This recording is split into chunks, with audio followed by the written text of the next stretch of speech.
Taon 2019, Manila, Philippines. Tita Celeste, pwede po bang magtanong? Sure, Iha, ano ba yon? How's your income? I mean, you're a businesswoman, right? Paano ba nahahandle ang pagtaas ng profits or income mo sa ekonomiya sa panahong ito? Paano ba? Teka, thesis mo ba yan? Opo, third year na ako at nasa thesis na kami. Paano pag gumawa ng topic thesis about economics? Huminto sa pagbabasa ng libro sa Ginang Celeste na magkaroon siya ng interes sa tanong ni Amor sa kanya. Dahil negosyante ang Ginang, tutulungan niya kung paano o bibigyan niya ito ng magandang ideya. First, you can ask Tito Alfredo about government policies, literature, etc. Second, ito lang maitutulong ko sa iyo: global trade analysis, business, investing, financials and strategies. Kakatuwang nagkaroon ng magandang ideya si Amor sa mga sinasabi sa kanya. Alam niyang mahirap, ngunit kailangan niya itong harapin. Natapos ang madugong thesis ng dalaga, makalipas ang ilang buwan ng pagsasaliksik. Hindi man perpekto, ang mahalaga nakapasa sa tutor ang kanilang gawa. Sige, economics pa. Sabi ko naman sa'yo mag-HRM ka na lang para matuto kang magluto at magkaroon ng karinderya. Kuya Tyrone, gusto ko kasi ma-experience yung madugong labanan sa pag-aaral. Tsaka diba sabi ko naman sa'yo, proceed ako ng law? Law talaga. Dahil ba yun kay Locke? Napangiwi si Amor sa sinabi ng binata. Natawa naman si Tyrone dahil sa reaksyon ng dalaga. It's been 4 years. Hindi pa ba tumatawag sa'yo? Kinalawang na ang text, chat, tawag, video call sa kanya. Wala talaga. Kinalimutan niya na ako. Baka merong nobya na siya doon. Masama ng loob mo niyan? Bakit kasi hindi na lang ako? Mabait, gwapo, milyonary lang ako. Humble at kaya ko rin ibigay ang lahat sa'yo. Nag-middle finger ang dalaga sa kanya. Kuya Tyrone naman, nangaano ka naman Sabi ko naman sa'yo na, hey, that's bad. Fine, hindi na mangungulit. Pero habang wala pa siya, nandito lang ako para damayin ka sa lahat. The best ka talaga, Kuya Tyrone. Hindi man pinapakita ni Amor ang lungkot, nababasa naman sa mga mata nito ang pagkadismaya na makausap si Lucas. Inabala ng dalaga ang sarili sa pag-aaral habang naghihintay ng tawag o text mula kay Lucas. Konting tiis na lang at matatapos na rin tayo, Amor. Pero ang tanong ko talaga, kailan niya ako kakausapin? 1 buwan nang di nagpaparamdam, minsan wala pa nga. Sumampa sa kama si Amor matapos ang 3 oras na pag-aaral. Araw-araw niyang pinapagod ang sarili, araw-araw inaabala ang sarili sa pag-aaral. Sabado, naisipan ni Amor pumasok. Pinagpa-part-time man niyang trabaho sa isang flower shop malapit sa university na pinag-aaralan nito. Habang abala ang dalaga sa pag-ayos sa mga bulaklak, hindi niya inaasahan na magkakaroon siya ng isang kliyenteng nakakakilala sa kanya. Ina, ikaw nga. Kamusta ka na? Bakit ka nandito? Ikaw pala, Rona. Kamusta? Ako? Nagpa-part-time job ako. Talaga ba? Uy, balita ko, hinahanap ka ng nanay Elena mo Dahil sa pagkabigla, nahiwa ni Amor ang sariling daliri dahilan upang dumugo ito. Baliwala sa kanyang dumugong sugat dahil mas natakot siya nang marinig ang pangalan ng kanyang ina. Rona, sige ha, may gagawin pa kasi ako. Nasa ospital nga siya ngayon Tulungan mo naman ang ina mo, Ina. Nakakaawa siya at walang nag-aalaga sa kanya. Kung bakante ka at ngayon, pwede mo na siyang dalawin. Sige ha, alis na ako. Wala para ditong hinahanap kong bulaklak Anong bulaklak ba hanap mo, Rona? Bulaklak ng patay. Pagluluksa kong namatay kong pagmamahal sa tarantado kong nobyo. Sige, bye. Nasa provincial hospital pala siya ngayon. Kumunot ang noo ni Amor. Di niya alam kung saan ba ang paniniwalaan niya sa mga sinabi ni Rona sa kanya. Maya-maya, napabuntong hininga na lamang ito at napaupo sa silya. Tiningnan ang orasan sa pulsuhan, tsaka kinuhang telepono nito sa kanyang bulsa. Napatayo siya na makita ang pangalan ni Lucas sa screen ng telepono niya.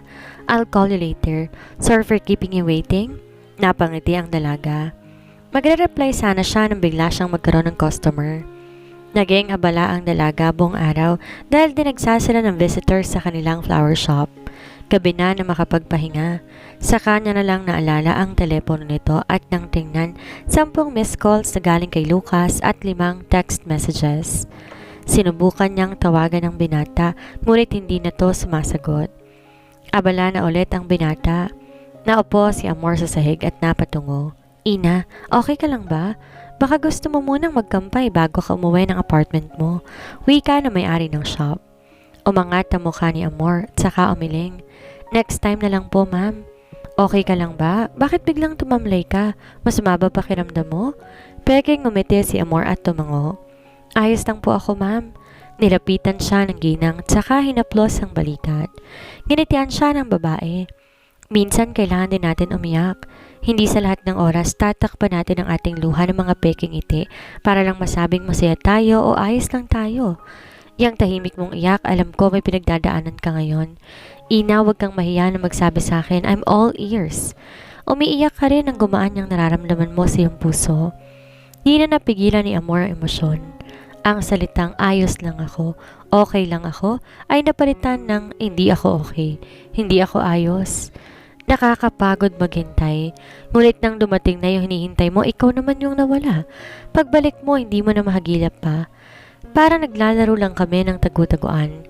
Di ko alam kung hanggang kailan ba kami ganito. Nakakapagod na po. Umuwi si Amor ng apartment niya na matamlay. Namumugto ang mga mata dahil sa mga hikbing hindi niya napigilan. Pagod na sinampa ni Amor ang katawang lupa sa kama. Ilang minuto lang nakatulog ang dalaga na walang kain dahil sa pagod nito sa trabaho. Naalimpungatan ng dalaga nang bigla tumunog ang telepono nito. Tinog na galing sa alarm ng orasan. 6:00 na ng umaga nang tingnan ng orasan. Kaagad bumangon si Amor ngunit sa hindi inaasahan, bigla na lang siyang nawala ng balanse kaya ito napahiga ulit sa kanyang kama. Ang sakit ng ulo ko. Aniya't hindi mo na bumangon ulit. Naghintay ng 5 minuto bago bumangon. Nang maikalma ang sarili at saka na lang siya ulit bumangon at tumulog sa banyo para maligo. 7:00 nang matapos siyang magbihis. Di niya man lang inabala ang sarili na ipaganda ng almusal dahil nagiging kaugalian ni Amor ang hindi kumain sa umaga. Nasa labas siya ng kanyang apartment nang tumawag si Tyrone sa kanya. Bakit? Hey, good morning. Nasa harapan na ako ng building ng apartment mo. Have you eaten? Saka lang naalala ng dalaga na hindi pa pala siya kumain simula nung gabi. Hindi pa. Oh, I see. Let's grab a breakfast first bago ka pumasok. Bilisan mo dyan. Natawa ang dalaga. Coming! Ani at patakbong dumulog ng elevator. Pagdating niya sa harapan ng gusali, kagad niyang nakita si Tyrone na nakatayo sa harapan ng sasakyan nito. Akmang lalapit ang dalaga nang bigla siyang nakaramdam ng pagkahilo. Ina! Tumakbo si Tyrone sa kanya at inalalayan. Ayos lang ako, kuya. Hindi lang tama sa hulog ang pagising ko kanina. You sure? Nag-aalalang wika ng binata. Sunod-sunod na tumango si Amor. Maya-maya nang humakbang siya ulit, doon na bumigay ang katawan ng dalaga. Parang lantang gulay na animoy matagal nang hindi nadiligan. Shit, ina! Hindi nagdalawang isip si Tyrone na buhatin si Amor at iginiya papasok sa kanyang sasakyan. Mabuti na lang malapit ang ospital sa kanyang lugar kaya napabilis ang pagtakbo sa kanya. Over-fatigue and stress ang pasyente. Hindi kumakain, kulang sa tubig.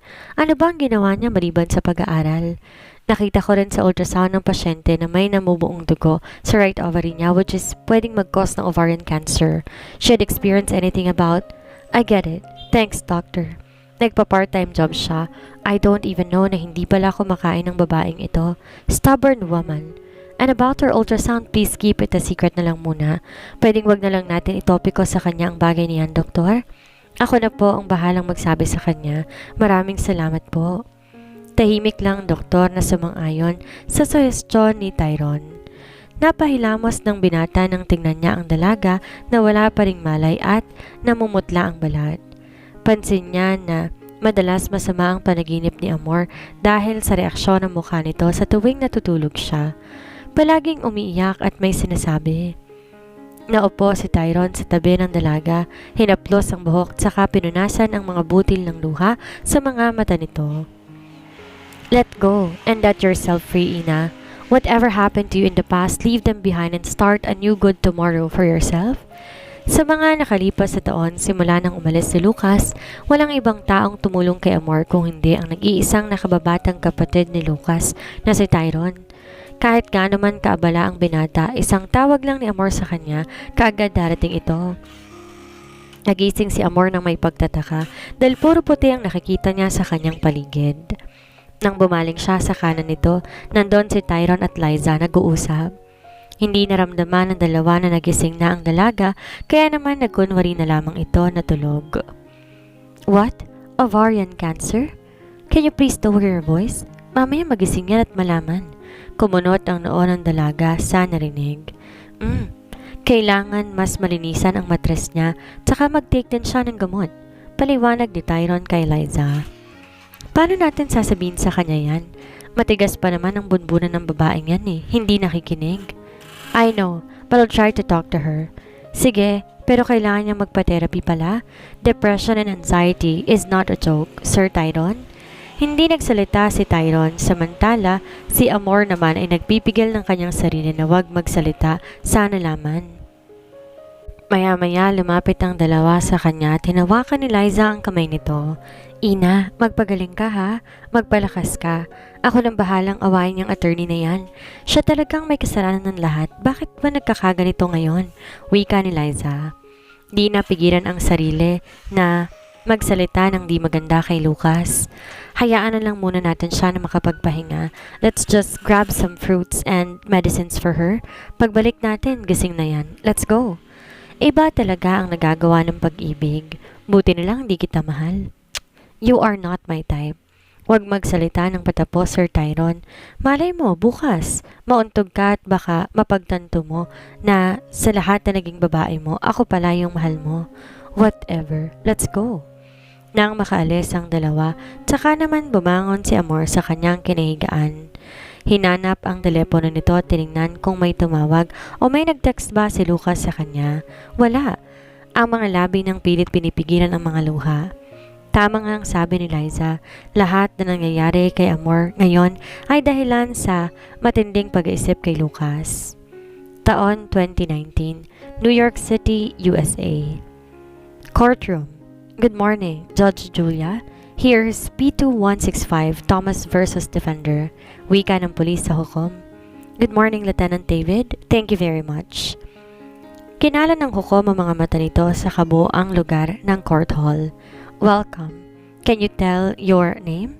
Walang paligoy-ligoy, walang pasikot-sikot, hindi nagaksaya ng oras ang hukom. Clara, Your Honor.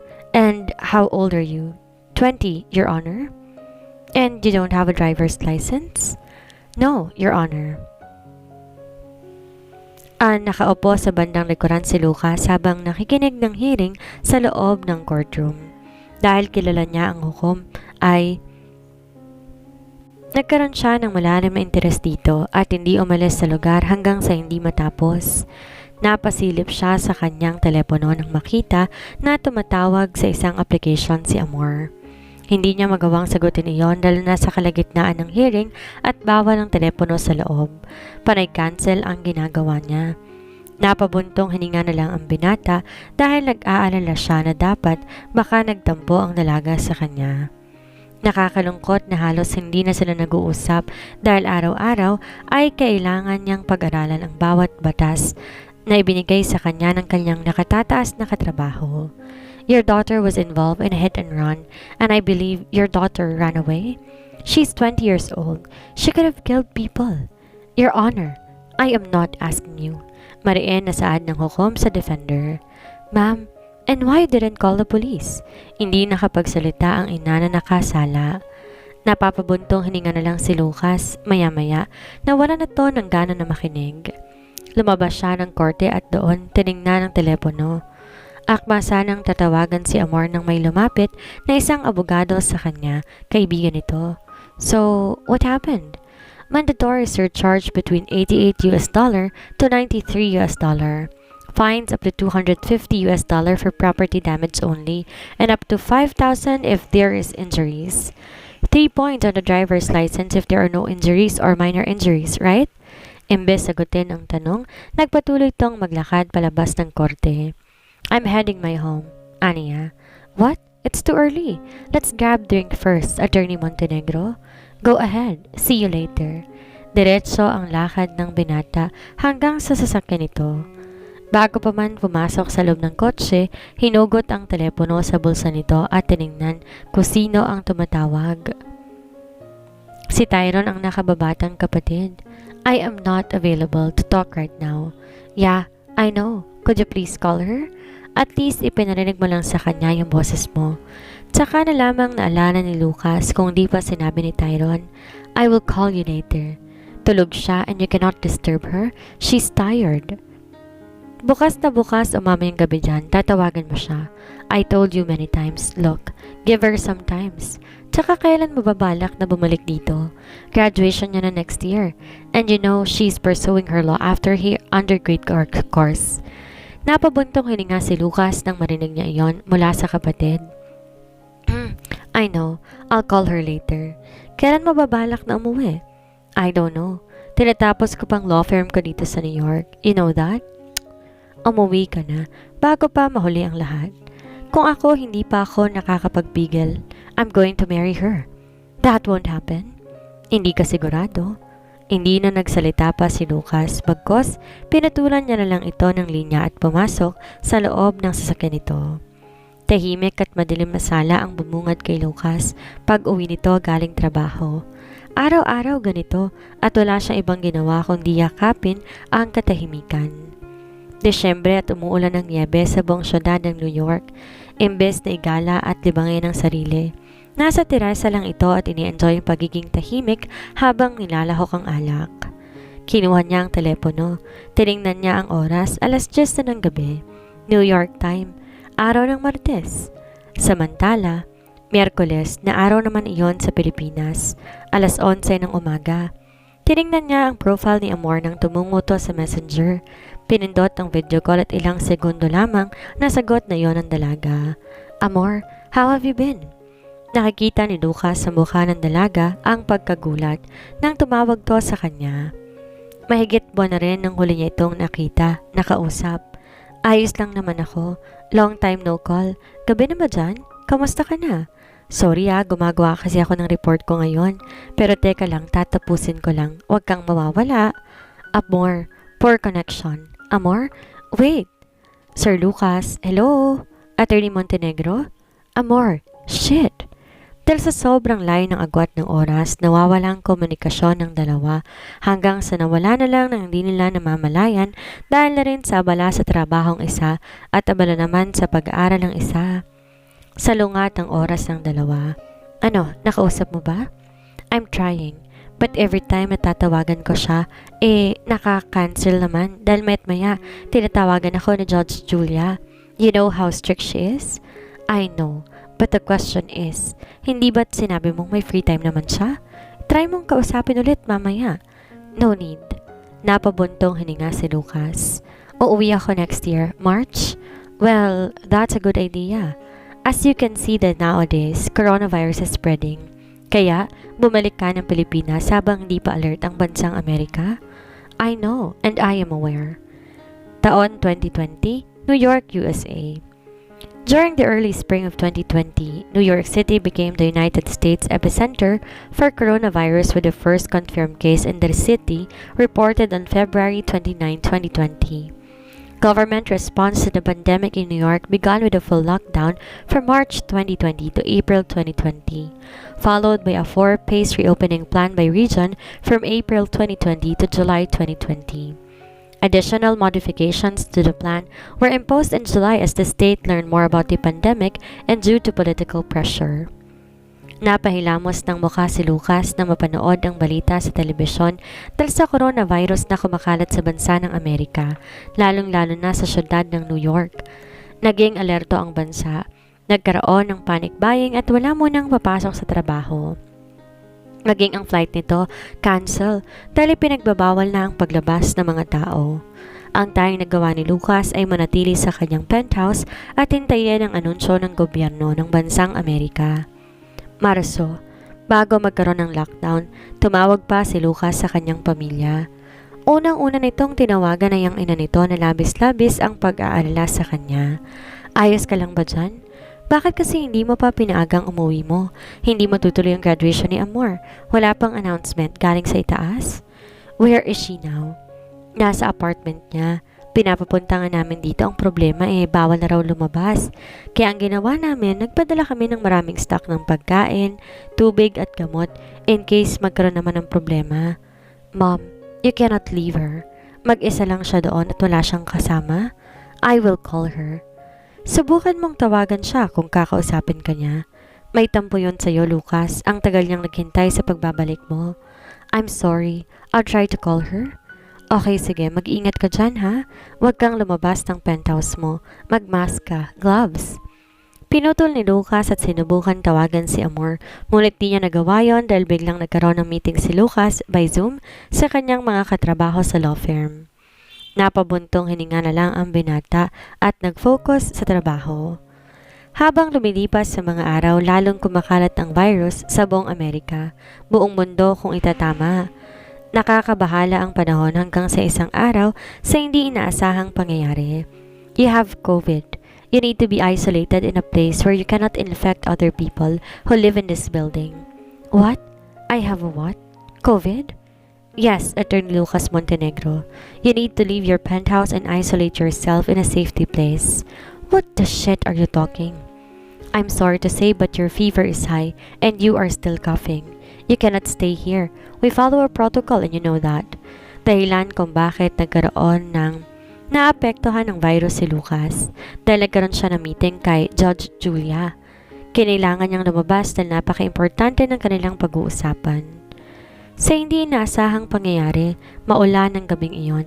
Nakalimutan din ni Lucas na magdala ng proteksyon kaya ang resulta pagka-uwi niya ng penthouse nito, di na maganda ang pakiramdam ng binata. Walang may nakakaalam dahil ayaw niya rin ipaalam sa pamilya nito. For Christ's sake! Aniya at nakipagsang-ayon na lang ito sa doktor niya.